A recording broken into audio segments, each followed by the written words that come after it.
Hello everyone, আমি ভাস্কর। আজকে এই ভিডিওটির মধ্যে ভিডিওটা প্রথমেই বলি, ভিডিওটা খুব ছোট্ট হবে, কিন্তু ছোট্টর মধ্যে অনেকগুলো ইম্পর্টেন্ট ইনফরমেশান আপনাদেরকে দিয়ে দেবো। প্রথম থাকবে হচ্ছে যে কাকাবাবুর টোটাল বক্স অফিস কালেকশান 3 দিনে কত টাকা বিজয়নগরের হিরে ইনকাম করতে পারলো।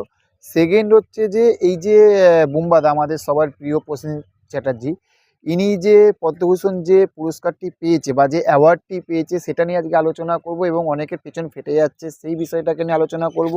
নেক্সট আর একটা 3 নম্বর যেটা থাকবে সেটা কিন্তু আরও ধামাকাদার আলোচনা থাকতে চলেছে পুরো ভিডিওটা জুড়ে, কিন্তু ব্যাপারটা হচ্ছে ভিডিওটা খুব ছোট্ট হবে।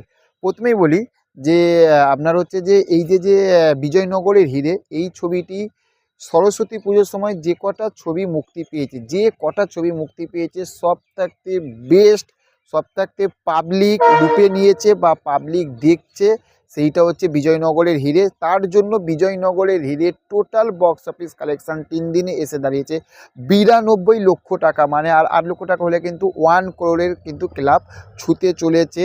সেটা হচ্ছে বিজয়নগরের হিরে। তার মানে বোঝাই যাচ্ছে যে একটা ব্যাপক লেভেলের কিন্তু ক্রেজ আমরা বিজয়নগরের হিরেতে দেখতে পাচ্ছি।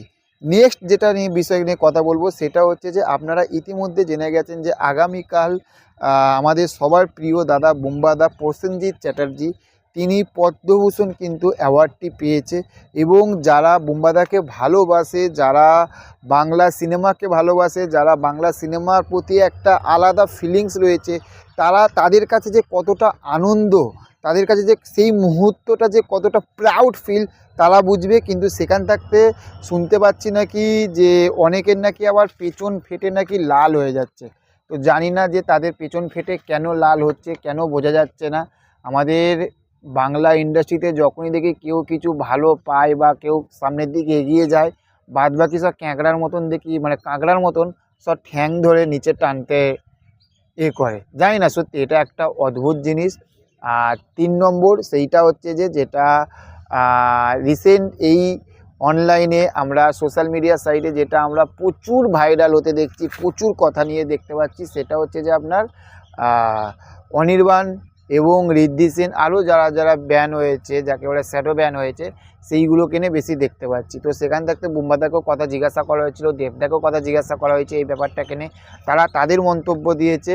তো একটা কথা বুম্বাদার বেশ ভালো লাগলো যে সবাই যদি একটা জায়গায় যদি বসে সকালের লুচি থেকে রাতের ডিনার অবধি, তাহলে প্রত্যেকটা যে জায়গায় যে প্রবলেমগুলো রয়েছে সেই প্রবলেমগুলো সলভ হয়ে যাবে। তার মানে আমরা বুঝতেই পারছি যে একটা টলিউড ইন্ডাস্ট্রির এত বড় একজন ব্যক্তি, সেও চাইছে যে না এই প্রবলেমটা সলভ হোক, এবং এই প্রবলেমটা যে বিশাল একটা বড় প্রবলেম, প্রচুর একটা ব্যাপার তা না, কিন্তু তারা নিজেরা যদি চায় তা একটা নিজস্ব আলোচনার মধ্যে, তাহলে কিন্তু এই প্রবলেমটা সলভ হয়ে যেতে পারে। কিন্তু আমার মনে হয় আদৌ কিন্তু এরা চাইছে না।